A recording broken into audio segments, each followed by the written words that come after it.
Hello बच्चों, स्वागत है आपका कक्षा 12वीं के प्रत्यावर्ती धारा चैप्टर से। इम्पोर्टेंट क्वेश्चन है प्रत्यावर्ती परिपथ जिसमें विशुद्ध संधारित्र हो, है ना। एक शुद्ध या विशुद्ध संधारित्र इसमें है, तब आपको याद करना है। इम्पोर्टेंट चीज़ें हम यहाँ पे निकालेंगे और हमसे क्वेश्चन में जैसा पूछा जाए उतनी चीज़ें ही हमको निकालनी है। इसमें मैंने जो है सभी चीज़ें निकाल रखी है, जैसे परिपथ संकेत, धारा का समीकरण, फेजर आरेख, वी और आई में कलांतर और प्रतिघात या संधारित्री प्रतिघात। ठीक है, तो यहाँ पे हम इसको सोल्व करेंगे। सर्वप्रथम यहाँ पे लिखेंगे आंसर में कि मान लो धारिता C के एक संधारित्र को प्रत्यावर्ती धारा स्रोत से जोड़ा गया है। सर्वप्रथम प्रत्यावर्ती धारा स्रोत से हम इसे जोड़ेंगे और फिर हम, क्योंकि प्रत्यावर्ती धारा है तो किसी क्षण की हम यहाँ पे बात करेंगे। तो मान लो किसी क्षण प्रत्यावर्ती वोल्टता को निम्न समीकरण द्वारा व्यक्त किया जाता है, V बराबर V naught sine omega t. यहाँ पे वी नोट जो है वो वोल्टता का शिखर मान है। ठीक है, ये इसका संकेत है। ठीक है, यहाँ पे एक संधारित्र C है, संधारित्र है जिसकी धारिता C है और इसके सिरों पर हमने जो है प्रत्यावर्ती वोल्टेज AC वोल्टेज हमने यहाँ पे अप्लाई किया है और इसका जो मान है वो है V बराबर V naught sine omega t. Okay, अब आ जाते हैं हम। सबसे पहले हम वोल्टेज का एक ऐसा फॉर्मूला लेंगे जिसमें धारिता भी आती है और हम धारा की तरफ जाएंगे। ठीक है, इसमें ये ध्यान रखना है कि आप वोल्टेज का एक ऐसा फॉर्मूला लो जिससे आप धारा की तरफ जा सको। ठीक, तो किसी क्षण संधारित्र को प्राप्त आवेश Q हो तो Q बराबर हो जाएगा CV। अब समीकरण 1 में हम मान रख देंगे, समीकरण 1 जो हमने बनाया था V बराबर V naught sine omega t, उससे यहाँ पे मान रख देते हैं। तो Q की जगह Q है, C की जगह C है, V की जगह हमने रख दिया V naught sine omega t. आगे देखते हैं, किसी क्षण T पर बहने वाली धारा। ठीक है, धारा का फॉर्मूला होता है, ये एक इंस्टेंटेनियस करंट है, यानी कि ये आपकी जो धारा होती है इंस्टेंट धारा है, तात्क्षणिक धारा, I बराबर dQ/dt। अब हम यहाँ पे Q की वैल्यू को पुट करने वाले हैं समीकरण नंबर 2 से। समीकरण नंबर 2 से हम देखेंगे ये Q की वैल्यू है C V note sine omega t. आगे आते हैं, I बराबर d/dt। Q की वैल्यू हम यहाँ पे रख देते हैं समीकरण नंबर 2 से C V note sine omega t. ठीक है, ये हमने समीकरण 1 से वैल्यू को यहाँ पे रख दिया। थोड़ा सा हमने यहाँ पे गलत लिख रखा है, सही कर देते इसको। वैल्यू को कहाँ से रखा, समीकरण नंबर 2 से।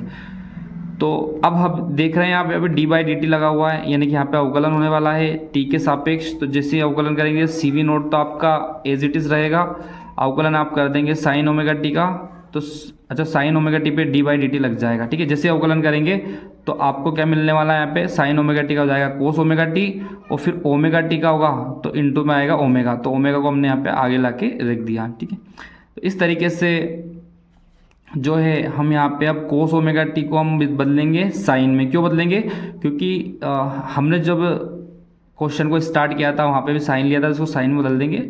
तो कोस ओमेगा टी को लिख देंगे साइन ओमेगा टी प्लस 90। ठीक है, 90 प्लस ओमेगा टी है ना, ये होता है आपका साइन 90 प्लस थीटा बराबर कॉस थीटा। ओके, तो आपको क्या मिलने वाला है, धारा का समीकरण। धारा का समीकरण जब आप यहाँ से देखोगे, ये आपका आई चल रहा था, क्या था ये आई, तो आई आपको अब मिल गया आई बराबर यहाँ से आपको समीकरण मिल ही चुका था। क्या मिल चुका था, omega C V naught sine omega t plus π/2। ठीक है, तो ये आपको धारा का एक समीकरण मिल चुका है। धारा का क्या मिल चुका है, समीकरण। ठीक है, अब हम इसको क्या है, इसको I नोट लिख सकते हैं। क्या लिख सकते हैं इसको, I नोट। क्यों लिख सकते हैं, क्योंकि ये एक फॉर्मूला होता है। यहाँ से देखिएगा आप, I का जो फॉर्मूला होता है, धारा का जो समीकरण होता है प्रत्यावर्ती धारा का, वो होता है I बराबर I naught sine omega t plus π/2। ठीक है, तो ये जब समीकरण होता है तो हम इन दोनों समीकरणों की अगर तुलना कर दें, क्या कर दें, इन दोनों की तुलना, तो यहाँ से आप पता लगा सकते हो कि जो आपका ये I नोट है ये किसके बराबर है, ये आपका ओमेगा C वी नोट के बराबर है। ठीक है, तो यही शिखर मान है, शिखर मान की वैल्यू यहाँ से हो जाएगी। ठीक है, तो इसी को हम कुछ इस तरीके से लिख सकते हैं, ओमेगा 90 को आप आगे लिख दीजिए। तो I बराबर I naught sine 90 plus omega t. ठीक है, अगर हम इस I नोट की बात करें तो इसकी वैल्यू क्या हो जाएगी, तो हो जाएगी I naught omega C V naught. Okay, यही क्या है, शिखर मान। दोनों समीकरणों की तुलना करने पर हमें क्या मिल गया, शिखर मान। ओके, फिर हम बात करते हैं कितना कलांतर है। तो कलांतर की जब आप बात करोगे तो आपको कलांतर यहाँ पे जो है माइनस करना पड़ेगा। कौन सा कलांतर, जो आपको प्राप्त हुआ है और जो आप लेकर चले थे। ठीक है, तो प्राप्त हुआ omega t plus pi by two, लेकर चले थे ओमेगा टी, इसको माइनस कर देंगे तो आंसर आ जाएगा पाई बाई टू। यानी कि प्रत्यावर्ती धारा और प्रत्यावर्ती वोल्टता में कलाओं में अंतर, यानी कलांतर कितना है, कलांतर है 90 डिग्री, यानी कि पाई बाई टू रेडियन, और डिग्री में कितना रहेगा, 90 डिग्री। ठीक है, तो यहाँ पे हमने एक लाइन लिखी है कि शुद्ध संधारित्र युक्त परिपथ में धारा आई विभवांतर 20 से कलाम में 90 यानी कि पाई बाई टू रेडियन कोण अग्रगामी है। कौन अग्रगामी है, वोल्टेज। ओके, फेजर आरेख की जब हम बात करेंगे, फेजर आरेख आपका सिंपल सा रहेगा। एक हम एक्स डायरेक्शन लेंगे, एक्स अक्ष है ना, एक्स अक्ष ले लिया हमने, और एक ले लेंगे वाई अक्ष। एक्स अक्ष से परिणामी जो है वो कितना कोण बना रहा है, ओमेगा टी बना रहा है। ठीक है, और इस परिणामी वोल्टेज से धारा जो है वो पश्चगामी है ना, एंटी क्लॉकवाइज हमको चलना, क्या चलना है, एंटी क्लॉकवाइज चलना है। तो एंटी क्लॉकवाइज जब हम चले, ये इस एरो से मैंने यहाँ बताया हम किधर चले, एंटी क्लॉकवाइज, यानी घड़ी की विपरीत दिशा में। तो क्योंकि पश्चगामी और अग्रगामी होता तो हमको इधर बनाना पड़ता।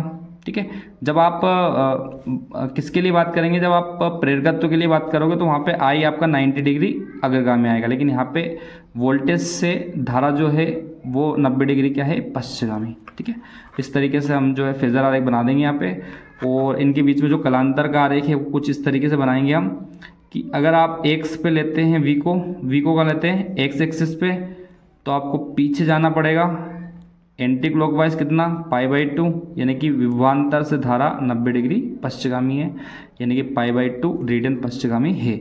या इसी को आप बनाओगे तो अगर v को आपने नेगेटिव वाई डायरेक्शन में लिया तो एक्स डायरेक्शन में आपका जाएगा आई, यहाँ पे भी वापस से एंटी क्लॉकवाइज ही चल रहा है, यानी कि ये क्या है, पश्चगामी एंटी क्लॉकवाइज रहेगा, और अग्रगामी के लिए अपने को क्लॉकवाइज चलना पड़ेगा। बच्चों प्रतिघात की बात करते हैं।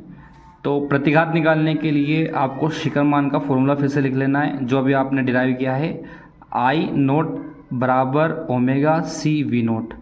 ओके, यहाँ से ओमेगा सी जो है वो आई नोट के डिवाइड में आएगा, और आई नोट चला जाएगा वी नोट के बटे में। ठीक है, यहाँ से इक्वेशन ओमेगा सी आ गया यहाँ पे, और आई नोट आ गया आपका वी नोट के नीचे। ठीक है, वी नोट बटे आई नोट, यानी वी बटे आई को हम प्रतिरोध कहते हैं, तो वी नोट बटे आई नोट बराबर प्रतिरोध के बराबर होता है, और ओम के नियम से होता है ना, प्रतिरोध के बराबर होता है।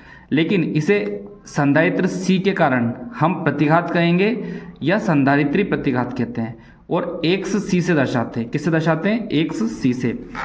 तो यहाँ पे लिख दें एक्स सी बराबर 1/ओमेगा सी, यानी कि आपका जो 1/ओमेगा सी आया है ये V naught by I naught के बराबर है। इसको हम क्या बोल देंगे, प्रतिरोध की जगह प्रतिघात, और प्रतिघात को हम दर्शाएंगे एक्स सी से, तो एक्स सी बराबर 1/ओमेगा सी। तो इस तरीके से ये हो जाएगी आपकी प्रतिघात या संधारित्री प्रतिघात। ठीक है, और यहाँ पे आप एक इम्पोर्टेंट ऑब्जेक्टिव याद रखेंगे कि संधारित्र जो होता है वो दिष्ट धारा को तो रोकता है, दिष्ट धारा को बहने नहीं देता है। और किसको बहने देता है, ये सिर्फ और सिर्फ एसी अर्थात की प्रत्यावर्ती धारा को ही अपने में से गुजरने देता है। ठीक है, तो इस तरीके से मैं आशा करता हूँ बच्चों की ये वीडियो आपको बहुत अच्छे समझ में आया होगा, और आप चाहते हैं कि इसी तरह के और भी वीडियो आपको मिलें तो आप कमेंट बॉक्स में कमेंट जरूर करें। धन्यवाद, जय हिंद, जय भारत, आपका दिन शुभ हो।